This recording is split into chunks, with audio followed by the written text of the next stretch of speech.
Hi friends, welcome to Vijaya multi cuisine. మీ అమ్మాయి మళ్ళీ విజయ మీ ఇంటికి వచ్చేసిందండి. మరొక మంచి వీడియోతో మీ ముందుకు వచ్చేసాను. ఏంటి ఆ వీడియో అనుకుంటున్నారా? కిచెన్ బ్లాగ్ అండి. ఈవినింగ్ బ్లాగ్తో మీ ముందుకు వచ్చేసాను.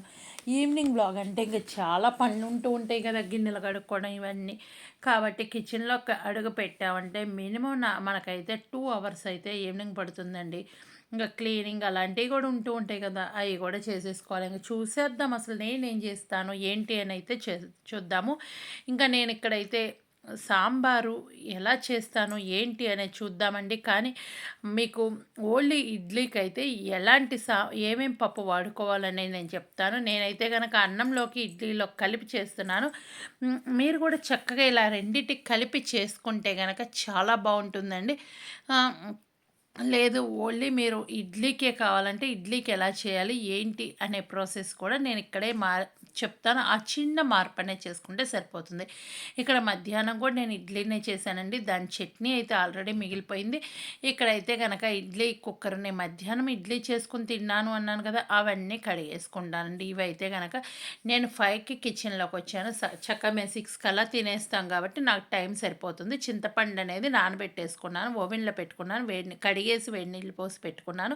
ఇక్కడైతే కందిపప్పు తీసుకుంటున్నా. కందిపప్పు అయితే గనక గ్లాస్ తీసుకుంటే గనక ఇంకొక అర గ్లాసు పచ్చెనపప్పు ఉంటాయి కదా, అవి తీసుకోండి. 2 కలిపి కడిగేసేయండి. నేనైతే గనక ఇక్కడ పచ్చెనపప్పు యూజ్ చేయటం లేదు, ఎందుకంటే రెండిటిలో కలిపి నేను ఇక్కడ చేసుకుంటున్నాను కాబట్టి నేను పచ్చెనపప్పు లేకుండా ఓన్లీ కందిపప్పుతోనే చేస్తున్నానండి. తెల్లారున్న ఇదైతే బాగుంటుంది. అదే పచ్చెనపప్పు వేస్తే కనుక వాసన అనేది వస్తుంది. ఇక్కడైతే కొంచెం పసుపు వేశాను. సంబార్ అంటాం కదా, అది వేసానండి. అదే రెడ్ కలర్లో మీకు కనిపిస్తుంది. ఇంకా ఆయిల్ అనేది వేసాను. ఇంతవరకేనండి, వేరే ఏమీ వేసే పని లేదు. ఇప్పుడైతే కనుక కుక్కర్ పెట్టేసుకుంటాను. ఈ కుక్కర్ అనేది చక్కగా సిమ్లో పెట్టేసి 5 విజిల్స్ రానివ్వండి. పప్పు మెత్తగా అయిపోతుంది. ఈలోపు నేను దీంట్లో సింపుల్గానే చేసేసుకుంటాను, ఎందుకంటే ఎక్కువ ముక్కలు రావటం మా వాళ్ళకి ఇష్టం ఉండదు.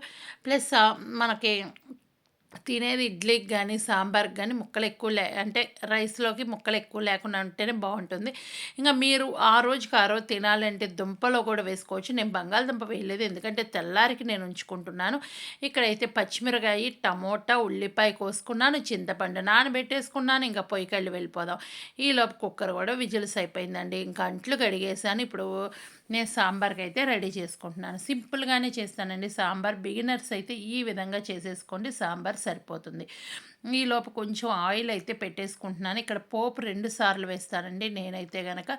మీరు ఒకసారి వేసుకోవాలి అంటే ఇక్కడే జీలకర్ర, అంటే ఒకేసారితో మొత్తం అయిపోవాలంటే ఇక్కడ జీలకర్ర కొంచెం ఇంగువ వేసేసి తాలింపు వేసేసుకోండి, సరిపోతుంది. నేనైతే ఇక్కడ ఏమేమి ఈ పోపులో అయితే కరివేపాకు వేస్తాను. మీరు కావాలంటే కొత్తిమీర అలాంటివి వేసుకోవచ్చు. కరివేపాకు కొంచెం వేగిన తర్వాత మనం ఉల్లిపాయ, పచ్చిమిరకాయ, టమాటా ముక్కలు ఇవి వేసేసుకోవచ్చు. మీరు ఇంకా ఏమైనా కావాలి అంటే మునక్కాయలు కానీ లేదంటే సొరకాయ ఇలాంటివన్నీ యాడ్ చేసుకోవచ్చండి. నేను సింపుల్గానే చేస్తున్నాను. మా ఇంట్లో వాళ్ళు ఎలా అయితే తింటారో అలాగే చేస్తున్నానండి. ఇక్కడైతే కనుక కొంచెం సంబార్ వేసాను. సంబార్ వేసేసి కొంచెం ఉప్పు కూడా వేసేసి మగ్గించుకోవచ్చు. ఈలోపు మీ అందరికి ఇంకో స్మాల్ రిక్వెస్ట్ ఏంటి అంటే కనుక, మీరు మన ఛానల్ ఫస్ట్ టైం విజిట్ చేశారా అయితే ఏం లేదండి, వీడియో కింద రెడ్ కలర్లో సబ్స్క్రైబ్ అని ఉంటుంది, దాన్ని టచ్ చేస్తే బెల్ ఐకాన్ వస్తుంది, ఆల్ అని టచ్ చేయండి. ఏ వీడియో చేసినా మీ దాకా నోటి వస్తుంది. మీరు ఎప్పుడు ఫ్రీగా ఉంటే అప్పుడు మన వీడియోలు చూడొచ్చు. ఇక్కడైతే ఈ విధంగా మగ్గించుకోవాలి. మగ్గిన తర్వాత చింతపండు పులుసు అనేది పోసేసుకోవచ్చు. మీరు లేదు చింతపండు పులుసు మాకొద్దు, నిమ్మకాయతో సాంబార్ పెట్టుకోవాలి అంటే కనుక ఇక్కడ వాటర్ పోసి మరిగించేసుకోండి, ఉడికించుకోండి. ఉడికిన తర్వాత పప్పు వేసి, పప్పు కూడా వేసి ఉడికిన తర్వాత కొంచెం చల్లారిన తర్వాత నిమ్మకాయ పిండుకోవచ్చు. నేను ఈసారి ఎప్పుడైనా సరే నిమ్మకాయ పప్పుచారు చేస్తాను కదా, అది కూడా చూపిస్తానండి.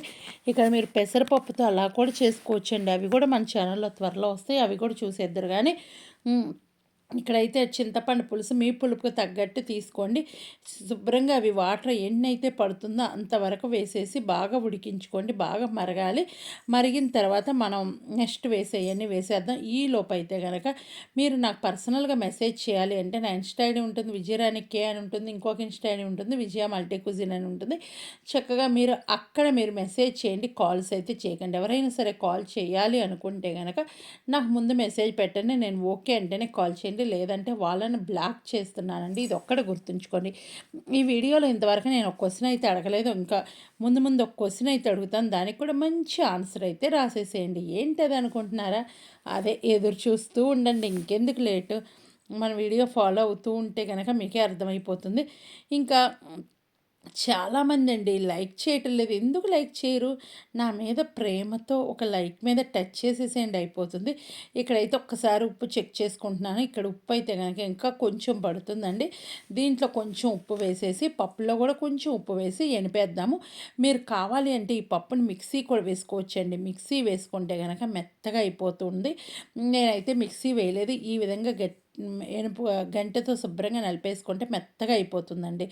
నేను అందుకే సిమ్‌లో పెట్టి విజిల్స్ రానివ్వండి అని అయితే చెప్పాను. సిమ్‌లో పెట్టి విజిల్స్ ఇట్లా వస్తే మెత్తగా అయిపోతుంది. లేదు అంటే మిక్సీ వేసుకున్న పేస్ట్ లాగా అయిపోతుందండి.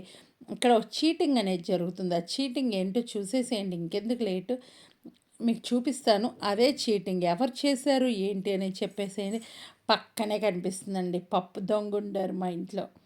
ఎవరో తెలుసా? ఆ పప్పు దొంగ గెస్ చేస్తే కామెంట్ చేయండి. మీకే అర్థమైపోతూ ఉంటుంది. హ్మ్. ఇలా పప్పు తినడం ఎంతమందికి ఇష్టం? వేడి వేడి పప్పండి. మనం పెట్టుకొని స్పూన్‌తో తింటుంటే ఉంటుందండి. సూపర్ టేస్ట్ ఉంటుంది. మీలో ఎంతమందికి ఇట్లా పప్పు తినడం ఇష్టమో అనేది కామెంట్ చేయండి. నాకైతే ఇట్లా ముద్దపప్పు చేస్తే నెయ్యి వేసుకొని కొంచెం కలుపుకొని తింటే ఉంటుందండి. సూపర్ ఉంటుంది. నేనైతే తినేస్తూ ఉన్నాను.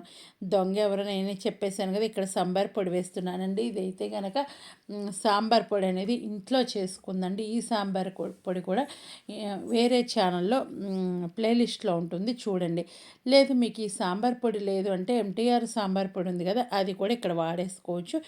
మీరు సాంబార్ పొడి వేసిన తర్వాత ఒక 5 మినిట్స్ అలా మరిగితే సరిపోతుంది. ఇక్కడ ఒక్కసారి మళ్ళీ ఉప్పు చెక్ చేసుకోండి. ఎందుకంటే మనం పప్పు కలిపాము, ఇవన్నీ కలిపాము. ఉప్పు కాలం ఎక్కువైంది అనుకుంటే కొంచెం వాటర్ పోసి అడ్జస్ట్ చేసుకోవచ్చు. ఇక్కడైతే లైట్‌గా షుగర్ వేస్తే సరిపోతుంది. నేను షుగర్ వేయలేదు. ఎందుకు అంటే గనక మా ఇంట్లో ఇడ్లీలో చేస్తే షుగర్ వేస్తే నచ్చదండి. కానీ అదే రైస్‌లోకైతే గనక కొంచెం షుగర్ గానీ, బెల్లం గానీ చిన్న ముక్క వేసుకోండి సరిపోతుంది. హ్మ్.